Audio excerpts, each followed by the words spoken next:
નમસ્કાર મિત્રો. આજે 21 એપ્રિલના મહત્વના કરંટ અફેરની ચર્ચા કરીશું.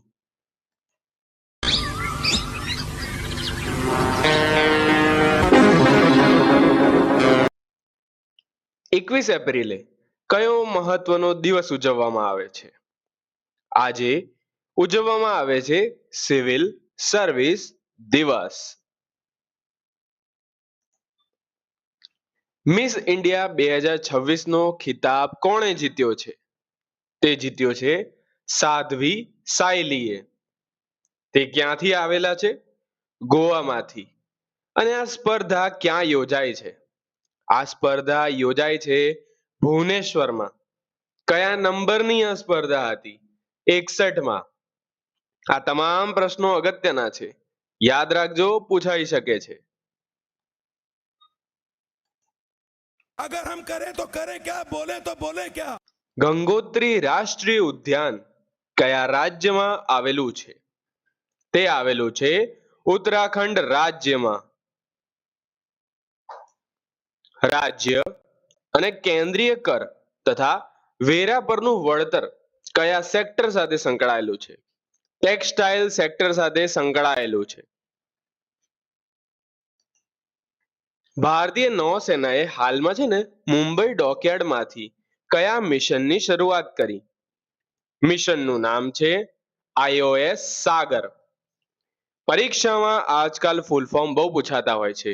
તો IOS સાગરનું ફૂલ ફોર્મ છે Indian ocean ship security and growth for all in the region. ધન્યવાદ. ઈસરો દ્વારા લેહ લદ્દાખમાં કયું મિશન શરૂ કરવામાં આવ્યું છે? મિશનનું નામ છે મિત્ર મિશન. રાજ્યસભાના અધ્યક્ષ દ્વારા ઉપાધ્યક્ષોની પેનલમાં કેટલા સભ્યો નામિત કરવામાં આવે છે? બંધારણનો સૌથી અગત્યનો પ્રશ્ન છે. રિસેન્ટ પેપરમાં હતો, તેથી મૂક્યો છે. જવાબ આવશે 6. ભારતીય ભાષાઓને પ્રોત્સાહન આપવા માટે AICTE દ્વારા કઈ યોજનાની ત્રીજી આવૃત્તિ શરૂ કરવામાં આવી છે? વાણી યોજનાની ત્રીજી આવૃત્તિ શરૂ કરવામાં આવી છે. કઈ રાજ્ય સરકારે ખાસી અને ગારો ભાષાને સત્તાવાર રાજ્ય ભાષા તરીકે મંજૂરી આપી છે? મેઘાલયને. કયા દેશ દ્વારા સ્પેસ ન્યુક્લિયર પાવર પ્લાન્ટ જાહેર કરવામાં આવ્યો છે? હાલમાં યુનાઇટેડ સ્ટેટ્સે સ્પેસ ન્યુક્લિયર પાવર પ્લાન્ટ જાહેર કર્યો છે. પ્લાન્ટ નથી, પ્લાન છે. ભારતે કયા દેશ સાથે મુક્ત વેપાર સમજૂતી પર હસ્તાક્ષર કર્યા છે? ન્યુઝીલેન્ડ સાથે મુક્ત વેપાર સમજૂતી પર હસ્તાક્ષર કર્યા છે. ભારત સરકારે એક સ્કીમ શરૂ કરી છે, રિલીફ સ્કીમ, જે આજકાલ ખૂબ ચર્ચામાં છે. ફૂલ ફોર્મ પૂછાઈ શકવાના પૂરા ચાન્સ છે. શું છે full form? Resilience and logistic intervention for export facilitation. યાદ રાખજો, પૂછાઈ જ શકે છે.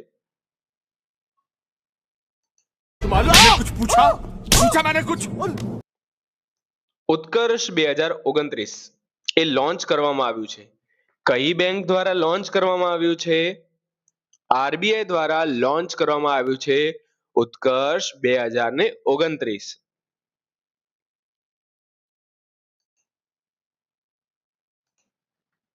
5 દિવસીય એકાત્મક પર્વ એટલે કે સાંસ્કૃતિક ઉત્સવ ક્યાં યોજાયો છે?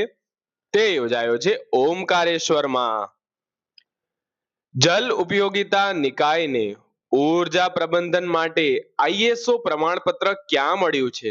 બેંગ્લોરમાં મળ્યું છે ISO પ્રમાણપત્ર. ભારતીય સમુદાય માટે OCI યોજના 6 પેઢી સુધી વધારવામાં આવશે. કયા દેશમાં વધારવામાં આવશે ભારતીય સમુદાય માટે? શ્રીલંકામાં. આ હતા આજના અગત્યના કરંટ અફેર. વિડીયો પસંદ આવ્યો તો લાઈક કરજો, સબસ્ક્રાઇબ કરજો. ધન્યવાદ.